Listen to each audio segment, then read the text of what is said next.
The following review contains significant plot spoilers. Please watch at your own risk.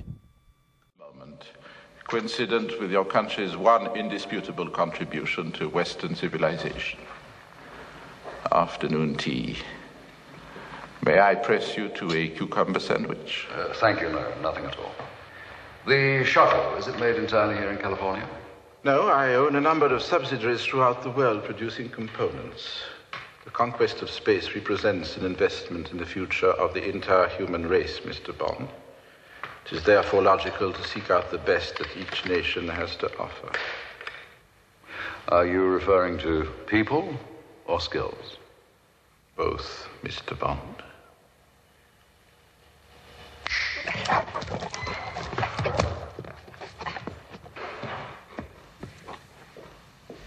Am I too soon? Not at all.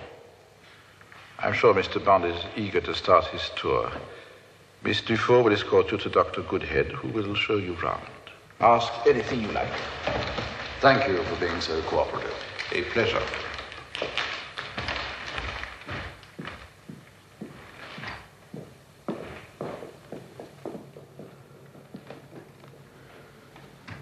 Look after Mr. Bond. See that some harm comes to him. When the first Star Wars film came out in 1977, it received universal critical acclaim, and moviegoers around the world were taken by surprise by its uniqueness. Following the outbreak of this new sci-fi genre, the producers at Eon decided to try and cash in off the Star Wars craze with their next Bond film, postponing For Your Eyes Only in favor of the space-themed Moonraker. Moonraker is the 11th official Bond film and was released in 1979, starring Roger Moore as James Bond 007. After the gun barrel sequence, the film opens up with the pre-title sequence, which shows a Moonraker space shuttle being hijacked in midair. We also get an action sequence involving James Bond falling out of a plane without a parachute. This opening stunt is pretty amazing and gives us high hopes for this film right away. We also see the return of Jaws in the PTS, played once again by Richard Kiel. It is never explained why he's there in the PTS, but whatever. Bond manages to steal a parachute from a bad guy in freefall and lands safely, while Jaws goes crashing through a circus tent, but of course lives. We then get the title song sung by Shirley Bassey, who did two previous theme songs, Goldfinger and Diamonds Are Forever.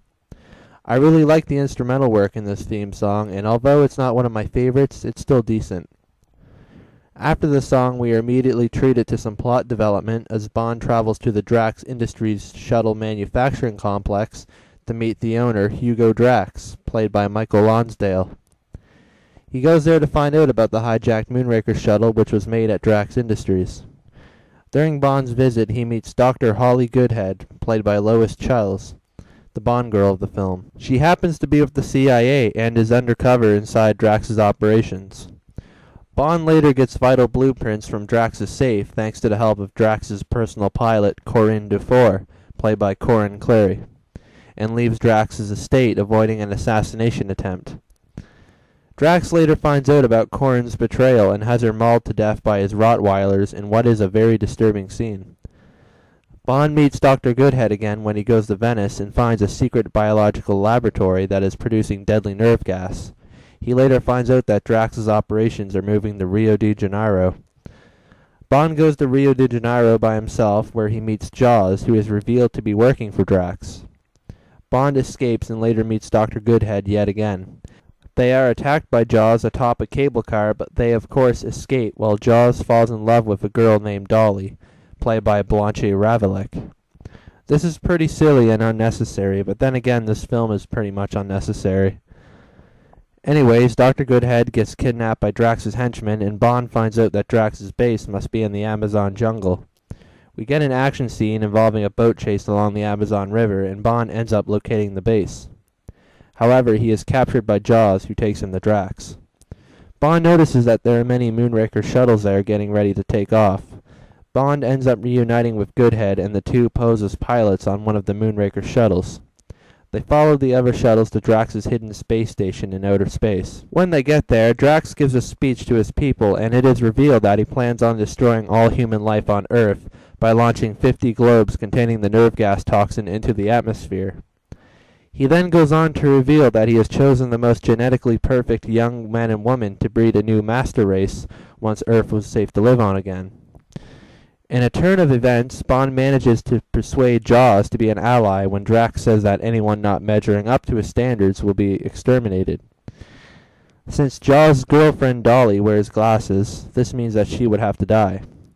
Jaws becomes enraged and starts attacking Drax's guards, which gives Bond and Goodhead a chance to escape. The two manage to disable the radar jammer hiding the station from Earth, and the U.S. sends a platoon of Space Marines out to the station.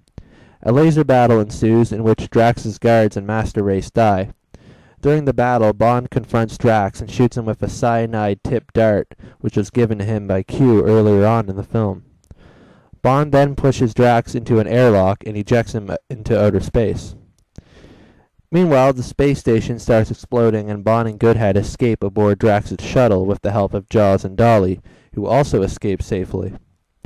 Bond and Goodhead destroy the 3 globes which Drax launched before the battle and successfully save the world from extinction. The film ends with them making love inside the shuttle as they orbit around the Earth.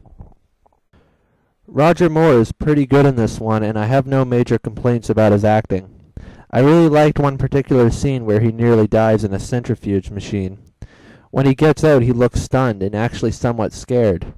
We haven't seen this vulnerability of the character since Thunderball and On Her Majesty's Secret Service. Michael Lonsdale plays the villain Hugo Drax, and even though the character he plays is a rehash of the previous villain Stromberg, he does a fantastic job. He is certainly much more memorable than Stromberg, mainly because of his awesome dialogue. Although despite being a great villain, he isn't one of my favorites in the series. M, Moneypenny, and Q are all in this one and played by the same actors as always. At this point, fans of the series have really grown to be attached to these lovable characters. Sadly, this would be the last film for Bernard Lee as M, as he tragically passed away before filming for the next Bond adventure began. Many people regard Judi Dench as the best M, but Bernard Lee will always be my favorite. Our allies this time include a Brazilian contact named Manuela, who also serves as a semi-Bond girl, and a cameo by General Gogol. Neither of these characters have any significance in the film. We get 2 main henchmen in this film, the first being Chang, played by Toshiro Suga. He serves as Drax's loyal bodyguard, but Bond ends up killing him. The second main henchman is of course Jaws. Apparently the character was so popular in The Spy Who Loved Me that they brought him back.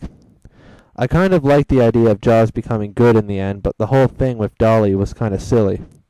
I should also mention that Jaws only has one line in the entirety of the 2 films.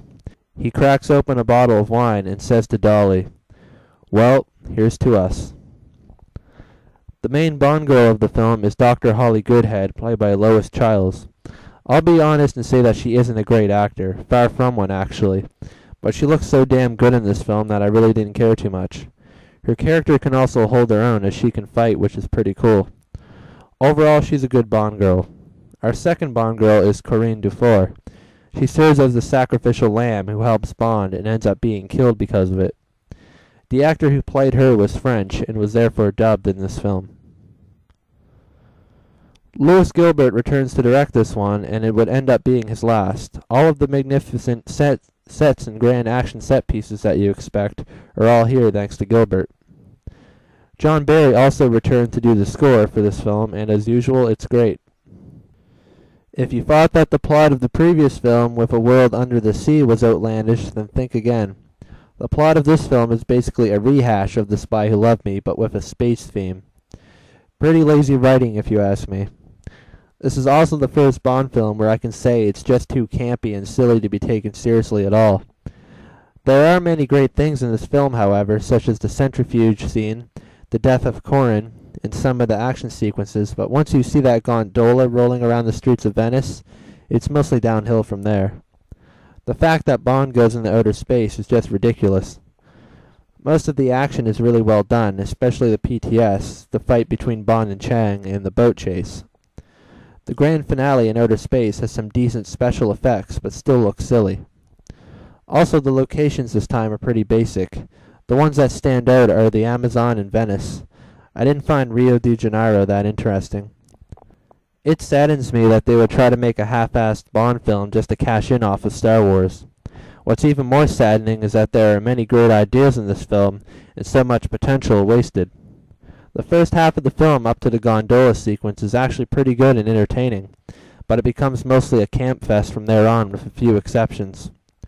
One good thing is that this isn't a boring film and is overall much more entertaining than Live and Let Die and The Man with the Golden Gun. Nevertheless, this film as a whole is only slightly better than Live and Let Die. I give Moonraker a 6 out of 10. Now here are 5 good things about this film. Michael Lonsdale as Hugo Drax makes a very entertaining villain. The pre-title sequence skydive stunt is pretty awesome. I like the return of Richard Kiel as Jaws and the character development he gets. The whole centrifuge scene was well done. And finally, Corin's death scene was a very haunting and serious scene. And now for my 5 dislikes. Bond going into outer space is just a ridiculous and silly idea. The gondola riding around the streets was really silly. The plot is a rehash of the previous films, but with a space theme. Lois Chiles is a pretty bad actress in this film. And finally, the second half of the film is way too campy to take seriously at all. Well, that's Moonraker out of the way. I'm looking forward to next week when I review the next Bond film because it happens to be a very special film to me. Until next time, thanks for watching.